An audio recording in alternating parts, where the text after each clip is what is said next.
Bonjour à tous et à toutes. On a quelque chose de très étonnant qui s'est produit récemment avec la polémique Éric Zemmour, une de plus. Donc il a été condamné il y a quelques semaines, définitivement condamné pour ses propos islamophobes.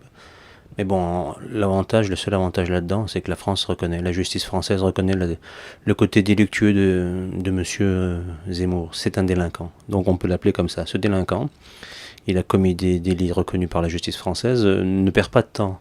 Il profite de la vague qui lui est offerte au niveau de la publicité pour rebondir dans la foulée. Ce mec est un acrobate de l'actualité. Il surfe dessus, à croire qu'il a des informations qui arrivent et qui lui sont réservées exclusivement sur ce qui va se produire. Donc il doit connaître des gens qui connaissent l'avenir. Parce qu'il est toujours bien informé, toujours très bien informé. Et il tape toujours dans le mille. Et là, je vais le prouver en quelques phrases, dans quelques instants. Sur le principe, il était donc condamné. Et il est revenu quelques jours après. Donc, à croire que c'était également prévu. Il a été invité au congrès du RN, qui était diffusé sur plusieurs chaînes de télévision en direct, ce qui est chose incroyable. Donc, normal, l'extrême droite française fait un congrès, et elle invite à la tribune un parleur, un agent agitateur, hein, c'est plutôt ça. Et les caméras de télévision sont là pour le diffuser, et en intégralité, dont la chaîne LCI. Et pendant 40 minutes à peu près, M. Zemmour a vomi, a insulté, a trucidé l'islam dans tous les sens, a menti, faisant des raccourcis, mais c'est juste impressionnant, de mauvaise foi et de liberté de mensonge. Il n'a aucune gêne, il n'a pas de morale, ce gars, dans ses propos. Donc il a comparé l'islam au nazisme, il a osé, c'est balèze. C'est pas le seul, mais c'est incroyablement balèze la manière dont il l'a fait dans l'actualité qui est la sienne. Et forcément, c'est un débat. C'est pas un débat, il est tout seul, donc il peut dire ce qu'il veut, pas de contradiction. Et il enchaîne comme ça pendant 40 minutes des mensonges. On va remplacer, nous les musulmans, on va remplacer les autochtones dans leur terrain, dans leur territoire en France. On va les parquer comme les Indiens.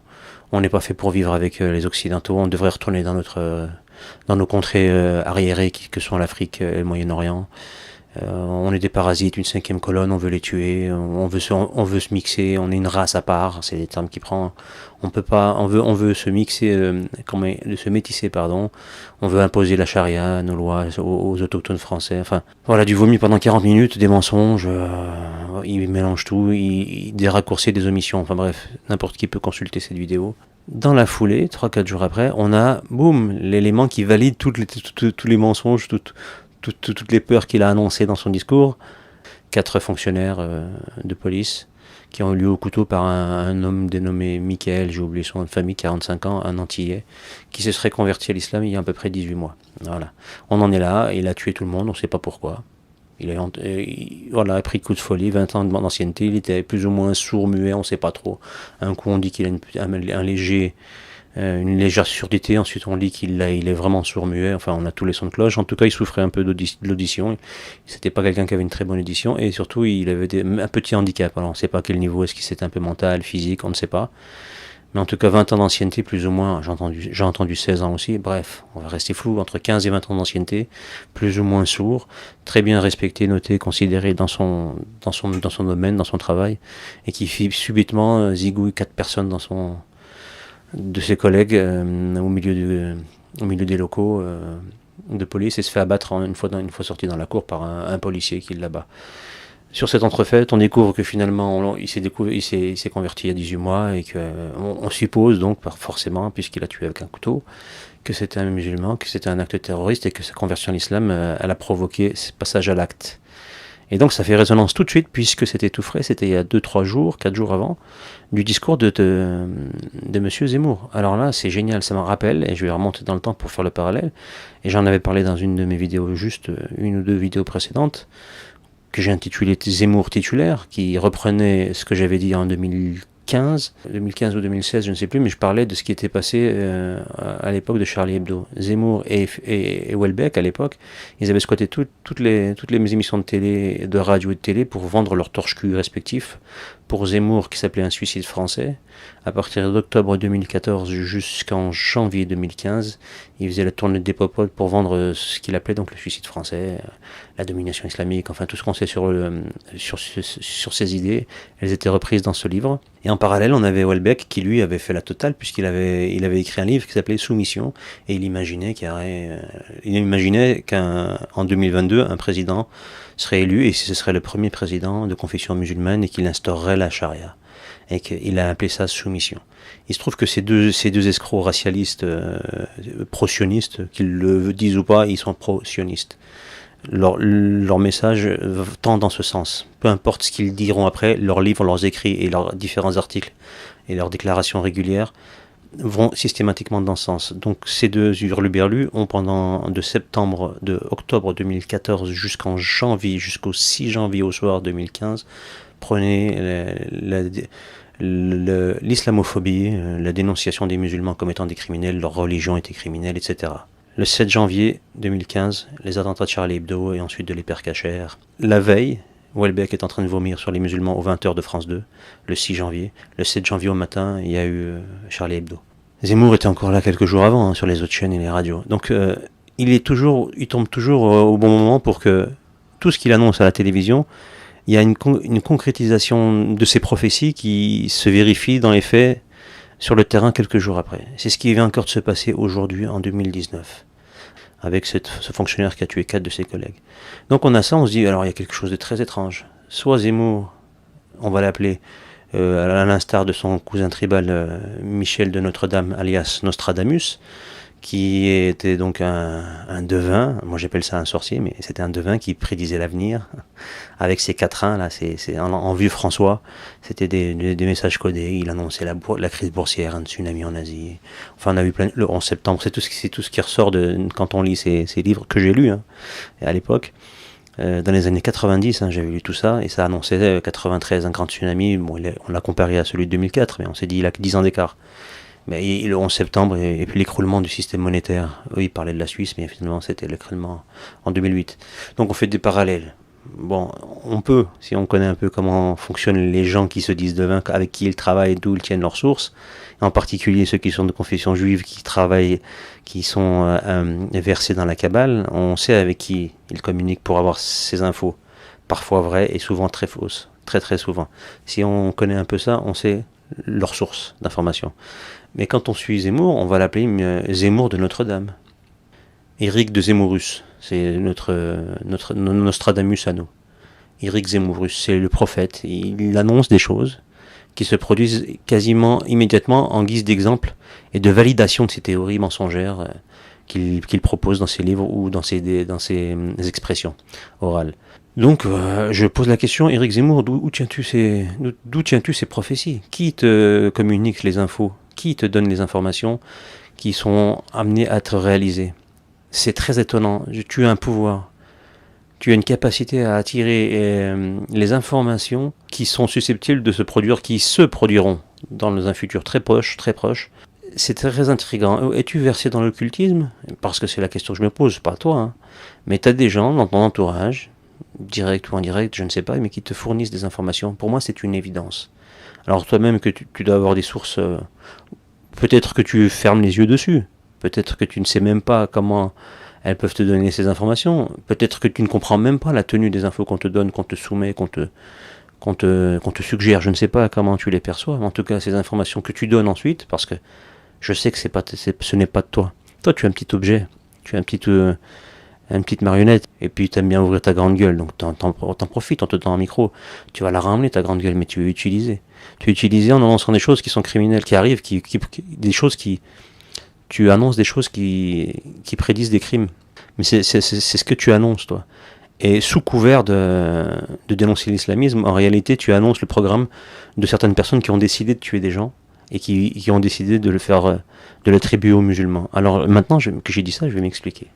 Parce que si on parle de Kabbale, ce n'est pas pour rien. Si moi j'annonce et je parle de Kabbale, ce n'est pas pour rien. Parce que la Kabbale, quand elle annonce la Kabbale qui est utilisée pour aussi, entre autres, alors elle sert à tout, mais c'est la communication, c'est le commerce avec les entités démoniaques. Vous appelez ça les archanges, les néphilim, ou tout un tas de noms diverses et variées pour définir des entités spirituelles qui pourraient être bonnes, qui pourraient vous apporter des protections, des services, etc. En réalité, c'est des démons. Ce n'est rien de plus que des démons. Nous, on appelle ça des djinns démoniaques. Les djinns démoniaques, ou démons, c'est pareil, ils ont la capacité d'annoncer certaines choses qui vont se produire. Alors ils ont des infos vérifiables, qui se vérifient dans le futur. Quand on a le recul et qu'on assiste au fait, on peut se dire, ah, on l'a su, et on nous l'a annoncé et ça s'est vérifié. Les événements sont arrivés. Puis dans le lot de vérité, il y a 90%, 95% de mensonges. Et souvent, et parfois, dans certaines prédictions, il n'y a que du mensonge. Parce que c'est des démons, ils manipulent les gens, ils les baladent. Mais vous, votre cabale vous permet de communiquer avec eux, de pactiser, de travailler régulièrement, de faire des échanges. C'est ça la cabale, entre autres, hein, mais c'est ça aussi.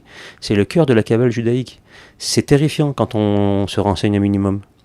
Ce côté ésotérique, il est juste vraiment, c'est le cas de le dire, démoniaque. Et la prophétie démoniaque de la cabale, elle se vérifie partout. Dans des vidéos, par exemple, des livres adaptés en film, ou même des films tout court, qui nous annoncent tel ou tel événement 10, 15 ans, 30 ans avant, et avec le recul, on observe ça. D'où ils tiennent ces informations? Par la cabale, il n'y a pas 150 solutions.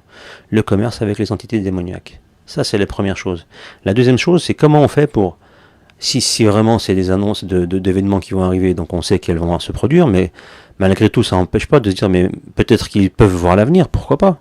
Mais la personne qui a réalisé l'acte, le terroriste en l'occurrence à Paris, comment, si c'est bien avéré que c'était un terroriste, peut-être qu'il a juste pété une durite, ce qui est possible. Pour l'instant, l'enquête, elle ne l'a pas dit. Ils estiment que c'est un attentat, sans être sûr. Ils privilégient, pour l'instant, cette piste, à l'heure actuelle où je parle, c'est le parquet antiterroriste qui a été saisi pour mener l'enquête. Si on part sur le principe de se dire, voilà, ok, mais qui a provoqué le passage à l'acte de cet homme? Il s'est converti à l'islam il y a 18 mois, et là, d'un seul coup, il zigouille tout le monde. Personne ne lui a tenu la main. C'est quand même peut-être, si jamais c'est avéré, imaginons qu'on découvre des tracts de Daesh dans son ordinateur, ce qui est possible, ce qui ne m'étonnerait pas. Qui les aura mis, on ne sait pas.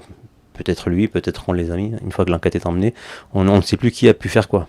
Même quand on donne des conclusions, rien n'est fiable à 100%. Mais imaginons, on nous dit voilà, il était affilié à Al-Qaïda, il avait prêté allégeance, machin, tout ça, et il est passé à l'acte, il a zigouillé 4 personnes, les premiers qu'il a croisés avant de se faire abattre. Ok, là ça justifie rien ce que je viens de dire. Sauf que si on cherche un petit peu plus, et si on sort un petit peu du côté cartésien qu'on nous a mis dans la tête de force, et qu'on se retourne du côté occulté, le côté qu'on ne voit pas, l'occultisme permet d'aller voir ce qui se cache derrière le rideau, ce qui n'est pas accessible à la vue, le monde occulte, le monde invisible, le monde des, entre guillemets, esprits. Et là, la cabale, elle est formidable, c'est-à-dire, pour faire très simple, je vais prendre un terme très connu qui s'appelle le projet MK Ultra. MK Ultra, c'est de la manipulation mentale. Alors ça, c'est très cartésien comme méthode, avec un côté complètement déconnecté du côté cartésien, mais ça a fait bonne entente avec les Américains, la CIA et le projet MK Ultra. Ils ont travaillé sur les différentes personnalités. Ils ont réussi à fractionner des personnalités de personnes en utilisant divers moyens qui étaient les traumatiser les personnes, les choquer violemment dans leur enfance ou par des actes très violents qui altéraient leur raison et leur perception des choses et qui permettent ensuite de les manipuler. Fractionner la personnalité en la choquant ou ensuite en la droguant. Il y avait ces deux méthodes qui étaient utilisées par le projet MK Ultra. Alors ça c'est très connu, n'importe qui veut prendre un peu son temps pour se renseigner, il va avoir toutes les infos nécessaires là-dessus. Il y a des ouvrages, il y a des vidéos, il y a des entretiens, il y a des interviews, c'est pas ce qui manque. Quand on sait ça c'est les côtés cartésiens, c'est les Américains, c'est pas caché, hein. Ça a été caché pendant un certain temps, mais ensuite ça a été déclassifié, on va dire, peut-être qu'il y a eu des fuites, etc. En tout cas, les infos sont sorties, on a des preuves, etc. sur ce projet qui manipulait les gens.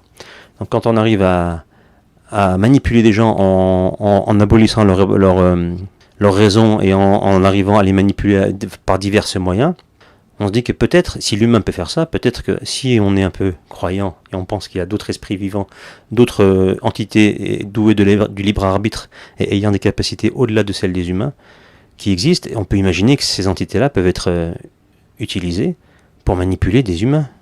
D'autant plus que les humains n'ont pas accès, ils ne peuvent pas voir ces entités qu'on appelle les démons justement. Et la sorcellerie, elle sert à ça. La sorcellerie, c'est passer un deal avec un démon pour qu'il fasse quelque chose que vous désirez, c'est-à-dire manipuler quelqu'un, le dominer ou le posséder, c'est-à-dire rentrer en lui-même et lui faire des actes à son insu, à l'insu de son plein gré, comme dirait Richard Virenque. Ça, c'est une réalité. Si on nommait ça, on va jamais comprendre pourquoi ce gars-là a frappé. Lui, c'est pas le seul, il y en a plein qui ont fait ça. Et dès qu'on prend des drogues ou qu'on est traumatisé, qu'on a un parcours de vie qui fait que toute votre vie était traumatique, des viols, des dérouillés parce que vous avez été un enfant martyr, les enfants soldats aussi, ils sont déglingués. Toutes les violences qui peuvent arriver, psychologiques, physiques, peuvent vous abolir votre réception, votre protection de vous-même. On va expliquer, on va dire ça simplement par rapport à sa conscience. Une fois que les portes de votre propre conscience sont abolies par rapport à ces traumas, n'importe qui peut entrer en vous. Je parle des entités, donc les démons. Ils peuvent entrer en vous. Alors la drogue permet ça, ça abolit votre conscience, ça abolit toute votre protection naturelle qui protège votre psychisme et votre corps. Il peut être, ensuite les portes sont ouvertes et les démons peuvent s'infiltrer.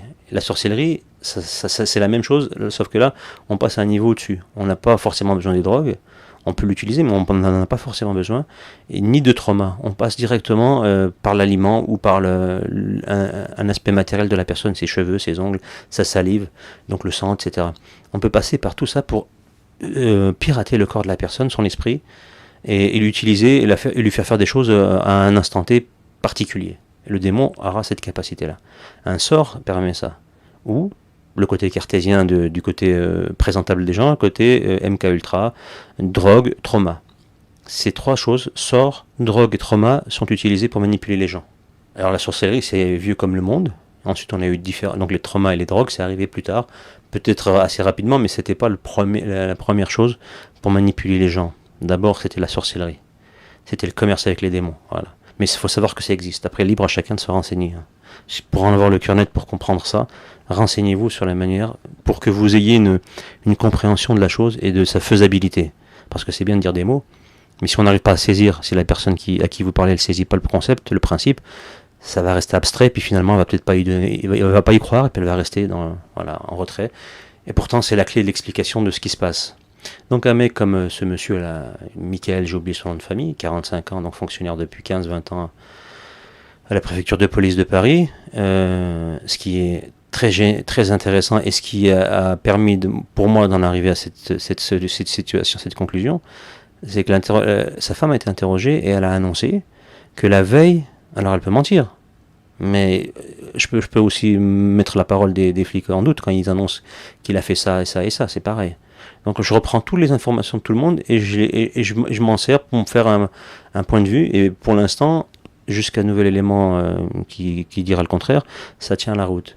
Donc sa femme a annoncé, quand elle a été interrogée, sachant qu'elle est sourde-muette aussi, elle a des problèmes de discussion, elle a eu besoin d'un interprète, donc elle a été interrogée avec un interprète malentendant. Et elle a annoncé, elle a expliqué que la nuit du dernier jour avant qu'il parte travailler, il a eu la nuit très agitée, il avait un comportement qui n'avait pas de sens, il était très énervé, il avait complètement changé et il a entendu des voix. Donc dans sa tête, même quand on est sourd, on peut entendre des voix, ou malentendant, et c'était son cas. Donc il entendait très mal, mais il avait quand même un peu d'audition. Donc il entendait des voix qui lui parlaient, et c'est ce qu'elle a annoncé sa femme. Et le lendemain matin, donc il est parti au boulot, là, après cette nuit agitée, et il a passé à l'acte, il a tué 4 personnes. Avec tous ces éléments-là, on comprend qu'il n'était pas tout seul, et qu'il a été commandité tout simplement. Après, comment ça s'est passé, il faudrait faire une enquête sur sa vie, il faudrait faire des prélèvements sanguins, il faudrait faire plein de choses. Il est décédé, le monsieur, donc peut-être qu'ils vont être faits, je ne sais pas. En tout cas, pour faire très simple, monsieur Zemmour a des capacités hors normes d'annoncer des événements à la veille d'événements très graves qui mettent en cause ces fantasmes, c'est-à-dire l'islam, parce que c'est un attentat islamiste, hein, c'est ce qu'on va nous dire. Ils le disent déjà dès le début, mais là c'est signé, conversion, etc., couteau, c'est signé. Et donc voilà, Zemmour nous a annoncé ça il y a 2-3 jours, quelques jours en amont, et ça se produit. Il nous a fait le même coup il y a 5-6 ans, en 2015 pardon. En 2014, à cheval 2014-2015. Donc ça serait bien de se rappeler de ça, de ne pas avoir cette amnésie, et de se dire que Zemmour ou d'autres de sa communauté sont toujours bien placés pour annoncer certaines choses, ce qui est formidable.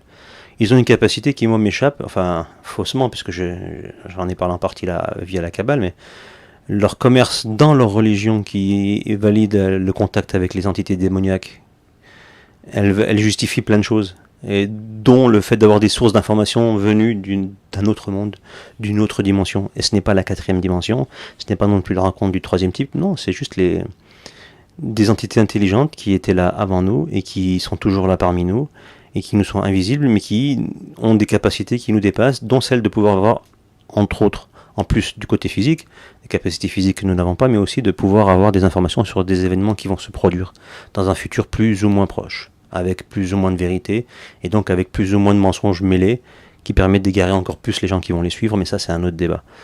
Donc voilà, cher Zemmour, si tu pouvais nous éclairer sur tes capacités hors normes d'être toujours là au bon moment et de donner les bonnes infos, et à qui tu sers la soupe en réalité par ton comportement et tes propos. Je reviendrai plus tard, parce que j'ai pas envie de faire des vidéos de 350 ans, qui vont finir par ennuyer tout le monde.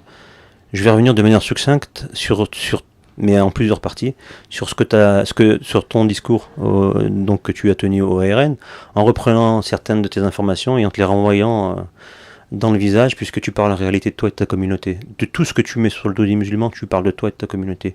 Je vais essayer de faire ça de manière assez claire et courte, le plus courte possible, le plus court possible, parce que sinon ça devient vite gavant. Très prochainement, je ne sais pas quand, mais je vais m'y mettre.